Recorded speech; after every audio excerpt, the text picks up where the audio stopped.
Welcome to the Blinded Truth podcast where real stories meet real healing. We are your hosts, Destinnee Vance, and co host Eric.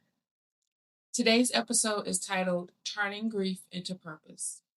This conversation is for anyone who has lost someone they truly believe will still be here. The people we thought we had more time with, the conversations we thought we would still get to have, the moments we assumed were still coming. Grief has a way of showing up uninvited. It changes you, it forces you to face the reality that life can shift in a single moment. But sometimes the same pain that breaks your heart is the pain that wakes up your purpose. Today, we're talking about the process of grief, what it means to carry the memory of those we've lost, and how that loss can push us to live, speak, and serve differently. This episode is powered by Destinnee is by Choice Support Services because your journey, your voice, and your truth matter. So I am going to be in the hot seat today because you will be interviewing me about this topic. Yes. Please play nice. Always. No, you don't. Okay. Okay. First, when we get started, how you feeling? I'm feeling okay. You liking the weather outside? I am. It's like 80 degrees. Nice. Hot girl summer type stuff. And you know it. Oh Lord, help me, help me. Well, yeah, we're here. We're gonna discuss a very touchy subject. Yeah, it is. Because it can go either way with a person talking about grief and experiencing grief. Um, and I believe it's because it's a thin line between acceptance and denial. Yes, I do believe that. It seems like sometimes they can collide together, and it's hard to get to the other part of grief because of that, the healing part. I think denial comes first. Oh yeah, most definitely. Then again, now. For some people, acceptance, but I think it depends on what the situation is. But denial, I know for me, um, denial came first for me in a lot of. But it also acceptance, false acceptance can come first because false acceptance. A lot of people have something happen to where they block it out. They're not denying it. They just choosing to accept it. Yeah. Well, they do accept it. They're like, I'm all right. I'm good. I'm fine. You know how people be the strong person in the family, had to do everything to get like a funeral arranged, whatever. And then when all is said and done, they go somewhere and that's when they break down. So I have to say, well, for false acceptance, when you put it like that, I experienced that with my dad. Okay. But when I lost my two brothers, I did denial first. Denial was the very first thing. All right. So it started off. I wanted to ask you, why do you want to really sit down for an hour and talk about the subject? Because it may bring up some things that you haven't never really talked about or didn't even know existed. Okay, so I think for one, grief is something that a lot of people shy away from because it's a touchy subject. And I feel like for me, like to have the conversation, I have healed and grown. So I'm okay. I've gotten past those points. You get what I'm saying? Like I still have my moments of experiencing like sadness when I think about certain things with losing my brother, like with my dad, a certain song come on that he's listened to or used to listen to. And I think for me, what triggers me the most is my youngest son because he is like a spinning image of him. He walks like him, he talks like him, he moves his hands like him. And he now the way he's dressing is like my mama was like, oh my gosh. spitting image. Okay, so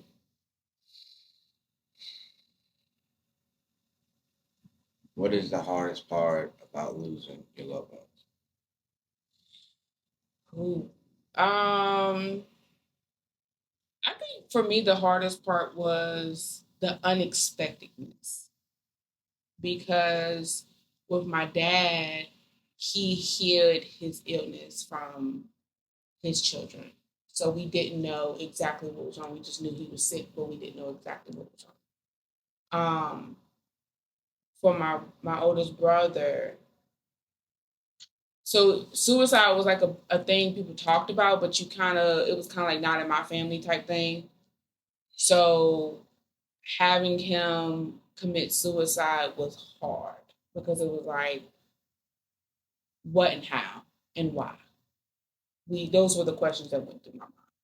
And then with my youngest brother, um, I had the mindset of as long as he was locked up, he was safe, and he was safe from the things out on the street. Not thinking again, I think we think about not in my family, not thinking. One of the things my grandma said was, people think the battle is in the streets, but the battle is actually when you go inside the prison. You have to. It's a whole different type of battle. Yes, it is. It's mainly a mental battle. Yeah. You know, especially if you're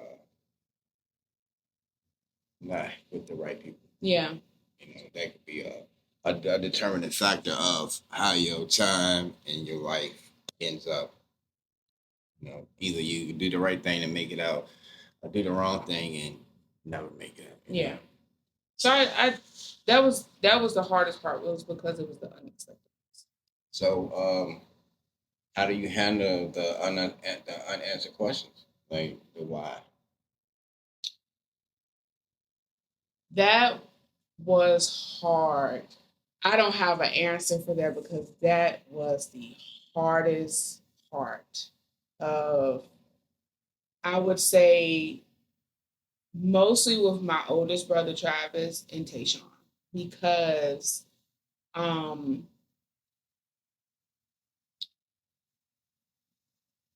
I mean, it was so, for Tayshawn, I can remember saying at his funeral, um,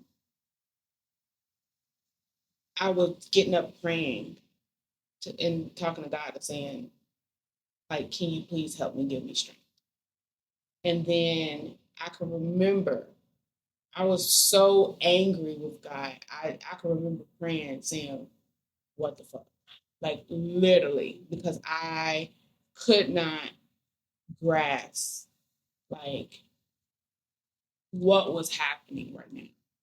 To the point, I can remember calling my best friend Empress, and I was on my floor, like literally crying. My mom was on the way.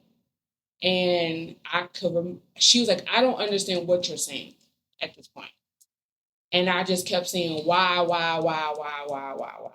And I think I never processed the whys um,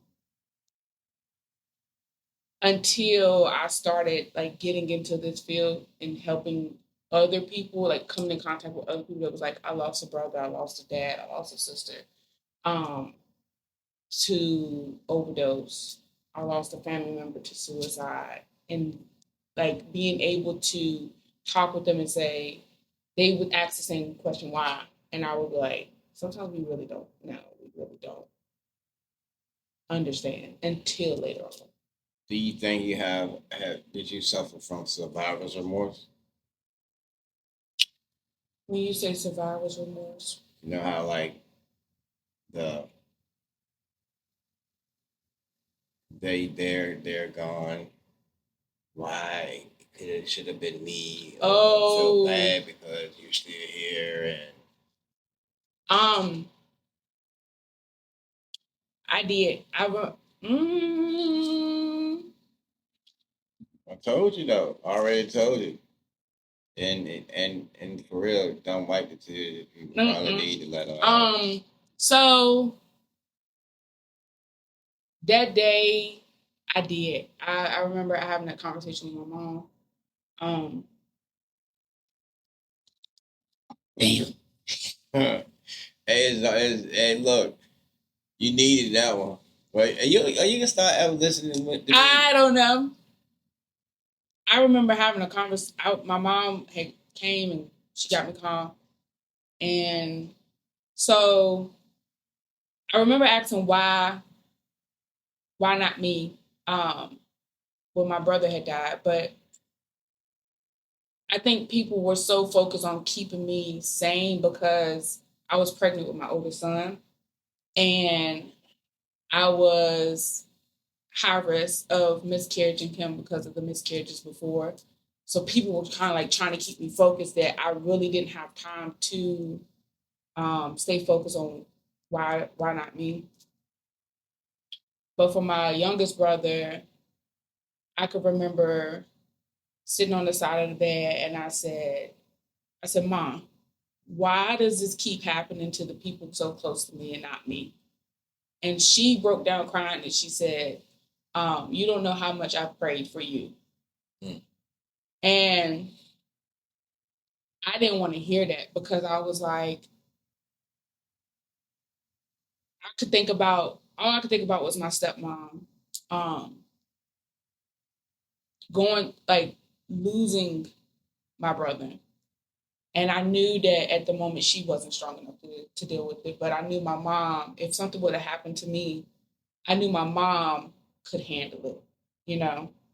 Um, so I asked that question so many times, like, because I knew the people around me that was my family, my friends, they could handle it. But I knew the people that it was happening to could not handle it. Um, my older brother died. My nephew was one. He was 1 years old, and how old is he now? he is so Josiah will be 13, no 14. He's 15. Wow. Yep, he's 15. You know, like you never know how fast time passes when somebody passes away. Mm-hmm. But my father passed away when I was 13, and I'm just turned 50. Yeah. You know, and the reason I said that because when he passed away, I didn't cry. Mm-hmm. You know, I held it together until I went to the funeral, and that's when I broke down. Like it really sunk in that okay, he's gone. You know, and that day, I believe that day changed me completely. Mm-hmm. Because I no longer had somebody, male figure over me. Mm-hmm. You know, I was thought that I became a man that day because at that point I thought I had to take care of myself. Yeah. You know, and take care of my mom and my sister. That I thought that my days of being a child was over. And I believe that had a lot to do with a lot of the decisions I made. But it can't never be the why would never know. Mm-mm. And they say you're not supposed to question God, but in a lot of situations, that's the only thing you can do. Yeah. You know, like to make sense of what's going on. Like why me or why them? You know what I'm saying? Mm-hmm. Because the why will kill you. You know, because always with I think I could have did something. Yeah. And then you take on some blame or some guilt that you had no reason for taking it. You know what I'm saying? And that's true. First off, remember I told you I was a therapist? Oh, I'm not. I'm not. You believe me now? I'm not. Oh, okay. So my bad. I apologize. I took on a lot of it was my oldest brother, and then it was me, and then it was we have twin brothers, and then it was my youngest brother. So with my oldest brother, I took on a lot of like I should have did this, I could have did this. Why didn't I pick up on that conversation? Because I thought maybe I could have changed his mind up until, he did it. And then with my youngest brother, I took on a lot of guilt because I was like, maybe I should have been harder on him. Maybe I should have said, stay out the street. Maybe I should have, took more time or whatever with him. And I know me and his other sisters, we would have conversations about that because we were the oldest. We felt like the shoulda, coulda, woulda, and that was um, that was hard. Do you think being religion kind of messes with you when it comes to people dying to you because of that? Like, you know how when somebody passes away, it's always they're in a better place. Mm-hmm. God called one of the angels and all that, but I think at that moment we're not ready to hear that. We don't even want to hear that. Mm-hmm. So with that, how do you think that the death shaped you and changed your perception of things, of people, and did it make you afraid to allow people in? Did it make you push people away? Did it make you just shut down completely? Because a lot comes with that. So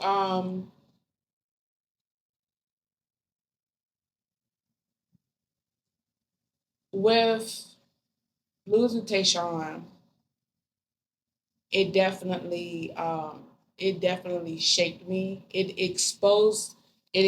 made me open my eyes to a lot of stuff. Because the way things happened, we had a lot of people in our face that um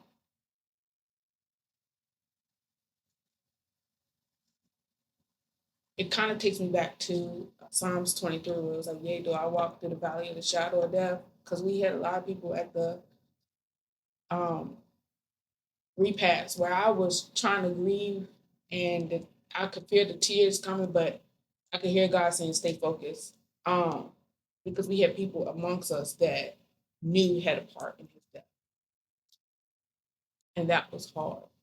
That was very hard. Um, but it I feel like made me rely on God more because I went through a lot from March to April, into April. Um, and then I had to really rely on God. Where they say I could have lost my mind, yeah, because I can remember it was Easter and my friend Jamal came over and I was at that breaking point and Jamal could tell like he kept saying, just take a ride with me. But I knew I was on the verge of breaking down and I didn't want to be in a space where somebody couldn't handle me. Because the day of his funeral, um, I'm literally burying my brother and I'm getting text messages about how I'm not paying attention to at the time my spouse and they were going to kill themselves and all this stuff. So the next day I spent 9 hours in an ER checking them in. They were going to kill themselves. And then I was just starting classes.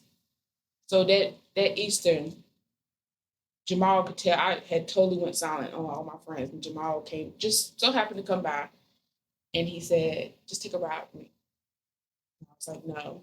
That evening, the ambulance was at the house because I was having a mental breakdown. I I remember calling my pastor that evening once they had left, and the ambulance lady, she was like, I need you to rest. I called her pastor and I said, why is this happening to me? I really need to know why. And he was like, you ain't gonna know why. Not today, not next month, not next year. I think it really like I couldn't stay angry for too long because I needed God more than anything in that moment. I couldn't rely on nobody else but God in that moment. And so I could understand why somebody gets angry and gets upset and questions why and and push God to the side. I can wholeheartedly understand that. Um, but at that moment, I couldn't do that because I my life was literally like crumbling in the midst of me, and I still had to try to hold it together because I had kids. You know, what I do know about death is once you're conditioned, you never look at it the same, and it never make you feel the same. Like it'll take somebody really, really, really close for me to share a tear. You know, by seeing so many people lose their life over the years, is like I can't even count no more. You know, but a friend, he just lost his mom, and when I said saying that, it hurt. You know, I felt it. You know, because we grew up together in the projects. I lived in suburban. They lived in Dorchester. Miss Teen was a good lady, you know, and I only had good memories of her, you know, and I didn't think that it would bother me until really I didn't. Let me rephrase that. I didn't realize how much it had affected me until yesterday when I was at the hospital talking to my mom. You know, and I asked her by seeing by her outliving all of her friends, how does that make her feel? And her answer was, you know, like she's accepted it and fearful at the same time, you know, because I'm starting to outlive some of my friends, and I understand it, and it's not the same anymore, you know. It's just hard, you know, and I don't think we're ever fully prepared for it, but I believe that if we reach out to the people that we know got our back, it can help us through the process. But I think mostly times we shut down instead of reaching out. I I definitely agree with that. So one of the things my counselor wanted to do was call it grief therapy, and I kept every time she would try to bring something up, I would just, and so today happened until finally when I had that breakdown, I had to tell her, um, and she said, "So are we going to address it, or are we going to keep pushing it down?" And I was like, "I'm gonna address it," but it was really because, like I said, I went from burying my brother to spending 9 hours in the ER checking in my ex-husband. And when I got home, I didn't have time to be having a mental breakdown. My kids still needed me, you know. Um, it was it was no time, and I was still in school. I had just started school, where if I didn't make a certain grade, I didn't get financial aid. So I was really in survival mode. And I also think like coming from our culture, we are forced to heal quick. Yeah. You know, we can't sit back and be like, "For me," you know, it happened. Move on, deal with it, let it go. You know. And for me, and I think it's hard too for a lot of people that suffer with depression, because you kind of like toggle between not staying in it because you fear that if you do stay in it, it's going to keep you there. And so for me, it kind of like took me back to how my daddy raised me. Like, brush the shit off your shoulder and keep it moving. You don't show no weakness. So I had to keep moving. And I felt like I had to grieve in silence, because every time I would try to grieve out loud, it was like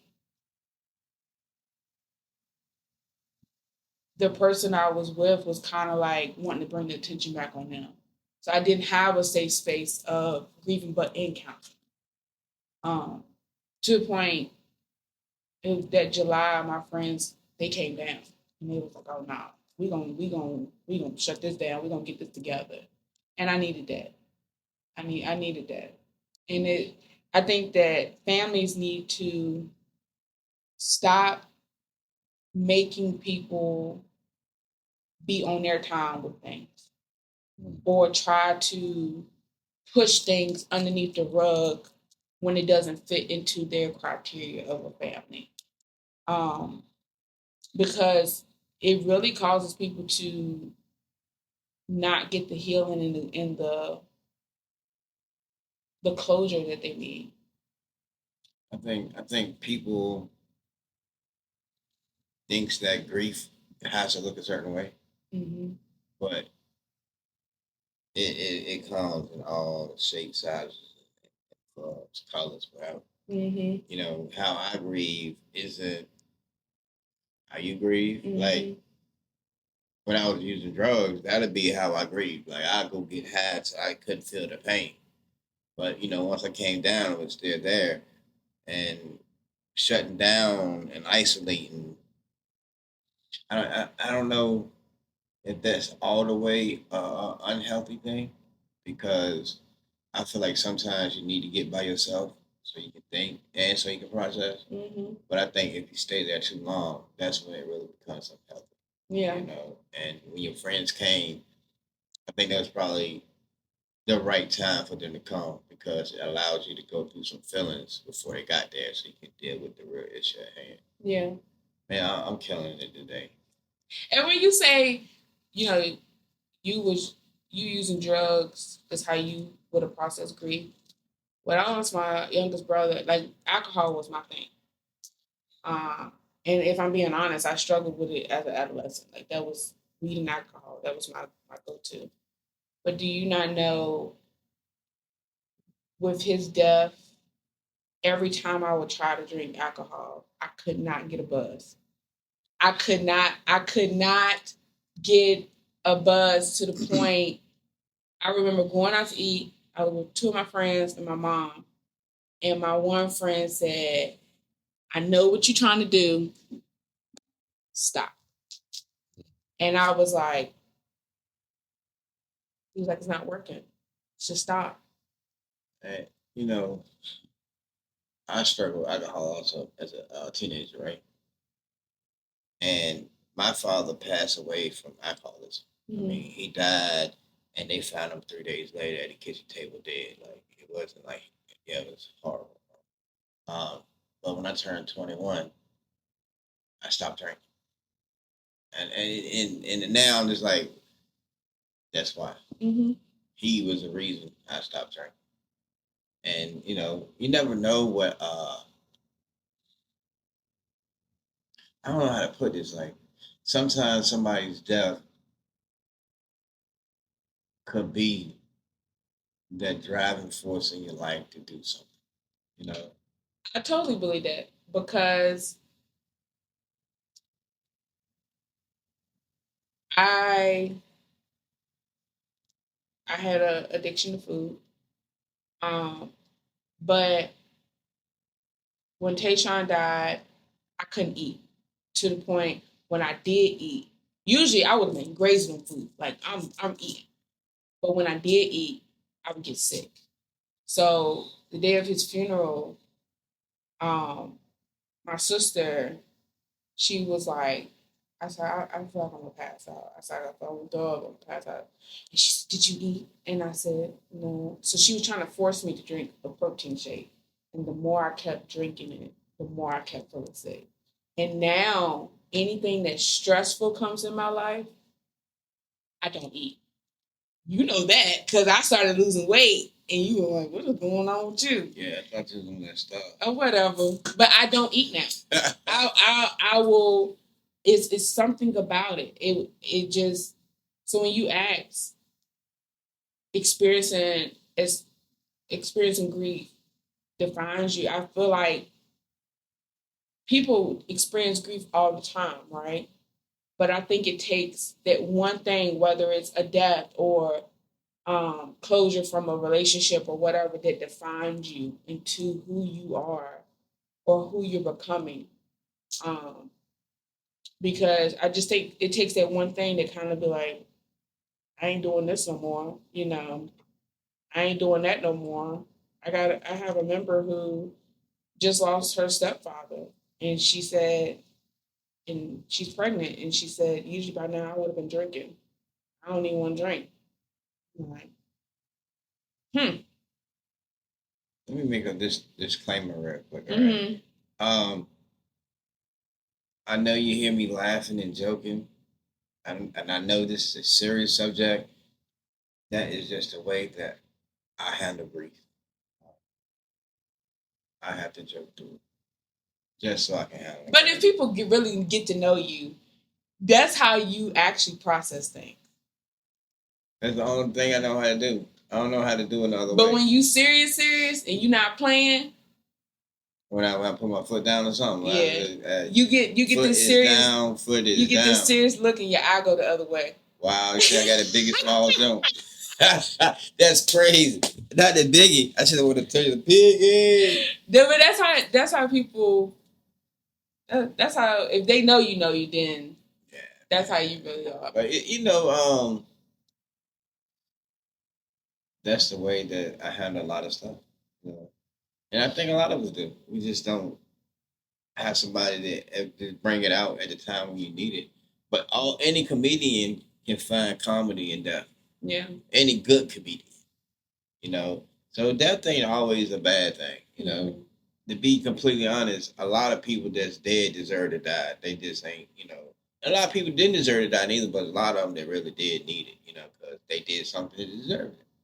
I think one thing I appreciate when you made that comment, I saw your mom was in the hospital. She had just got out of surgery, and you went in there joking with her. And I'm looking at you like, this is a serious moment right here. Yeah, I want to thank you for let me for coming down there and being my support, because I don't have anybody to support. Thank you for being a friend to me. I needed a co-host, friend. You're a good friend. You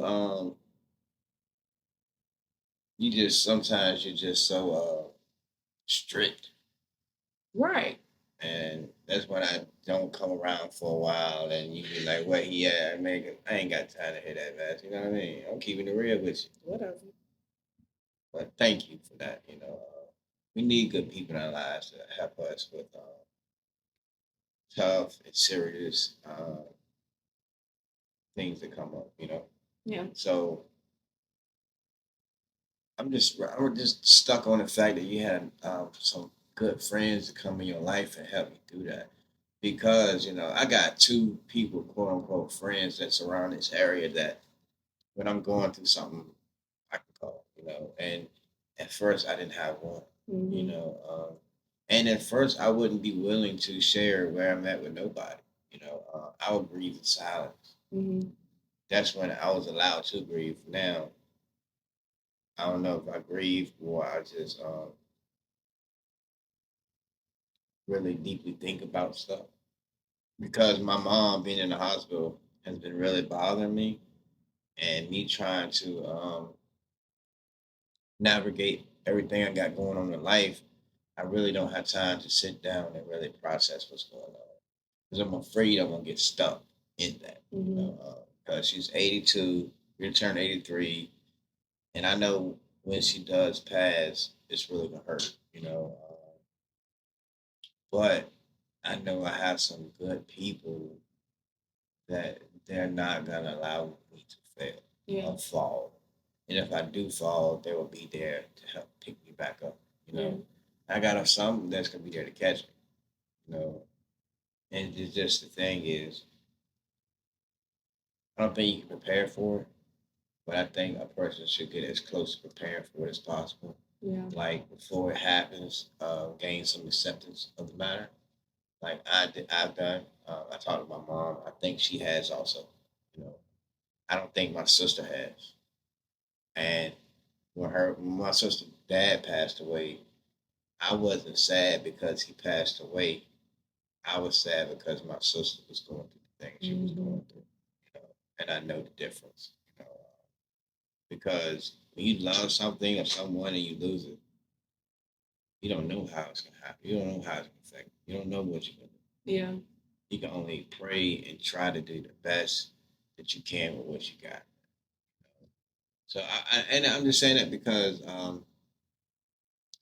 I've been around you and you know spending time getting to know you, you know, working with you, business and stuff like is you're a strong person. I know that. You know, I know that everything that you've been through has had to make you who you are. I know that. I know like okay, you about business. You know what I mean? And I know you got a big heart, but I also know that you're careful for I guess who you share that heart with. You know, I know you care for a lot of people because of the stuff you do, the work you do, the internship. You know, it takes a heart to do that type of stuff.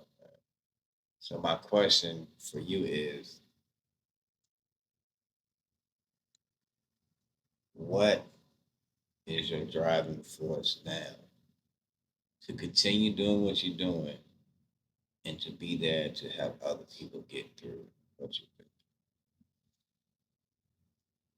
I mean, I know it shouldn't be my main driving force, and I know I can't not make it not make another person overdose and die or have someone experience suicide in their family. But losing my brothers is my driving force, and raising two young men, you know, and praying that they don't have to put me through that or their children's children don't have to put them through that. Um, that's my driving force because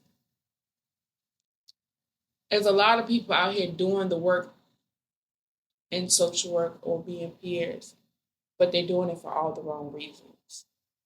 But the flip side to that is, and I just had a conversation, a midterm with my professor, where the conversation was, I am so compassionate that the fear of me becoming compassion fatigue can happen.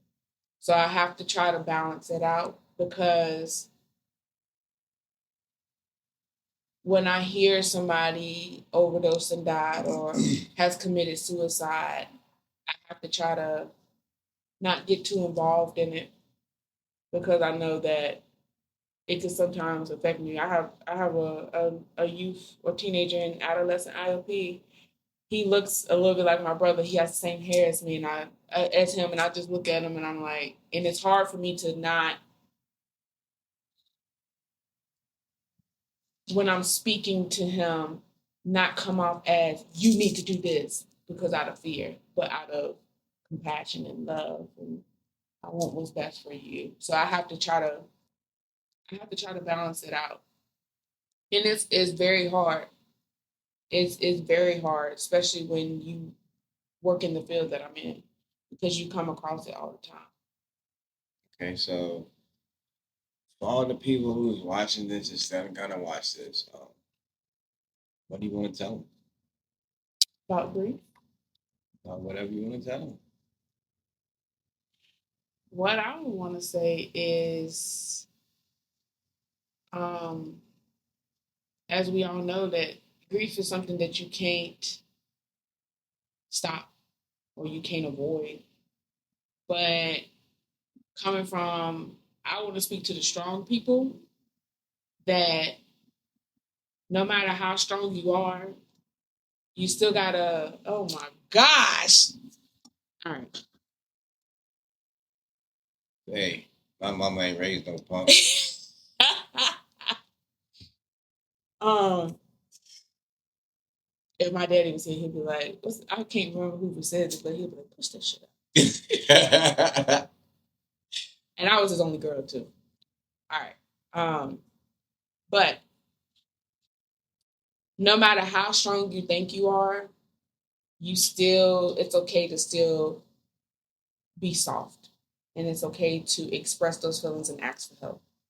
Because if you don't, you're going to find yourself how I was on that day, that one Easter day, having a mental breakdown and not being able to comprehend what was actually going on in that moment.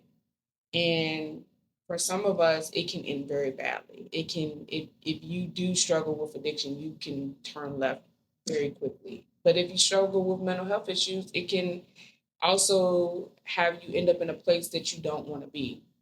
So talk to your people, go to counseling, process through it. Um, and it's okay to be vulnerable when you're the strong person and say, I'm suffering right now. I'm having these problems. I'm needing help, because if you don't, your process through grief is going to possibly have you end up in a place that you don't want to be, mentally, physically, emotionally, all the above. Uh, so that's my take on and my takeaway for you. Okay, I mean, I feel like grief is a part of life, but how you grieve is a force in life. I don't feel like you should grieve in silence, but you can grieve out loud. You know, and you can't allow nobody to dictate how you grieve. Yeah. As long as it's not, as long as it's healthy, like you're not doing unhealthy things while you're grieving, grieve. You know, and if you are doing some unhealthy things, process it and get help. That's because it can lead you down a dark road. You know, and some of us go down that road and never come back. You know, but that's the thing about life. You never know until you got to go through it. You know, and you never know how it affects you until you get on the other side of it. Yeah.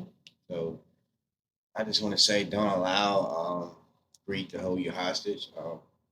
Deal with it, process it how best you can, and keep it pushing, because you know when you lose, you still got to go on. You know, because when that life is over, your life's still going. Yeah. And sometimes when somebody's life is over, that's when your life begins. That can happen. Yep. So I just want to say thank you for allowing me to interview you. You know, make me cry. Is this payback from when I did your video? nah, it's just I ain't make you cry. Your heart, your compassion, your spirit. You know, the what you think you have all went healed all the way from shows you that we still got some work to do. Yeah. You know, because I cry about stuff that happened 30 years ago. Like that little house on the prairie. Yeah, well, yeah. When me and my mom, my sisters watching the house on the prairie, all three of us on the couch crying. I seen a little dog running across the field. Man, it was a sad day. But I still cry at movies. I still cry. Like Jenny said, crying it's like is like taking your soul to the laundry. Yeah, watching your grandmama smile. Yeah, it is, man. It's good for you. You know, crying, let it out, y'all. And men, this is for you.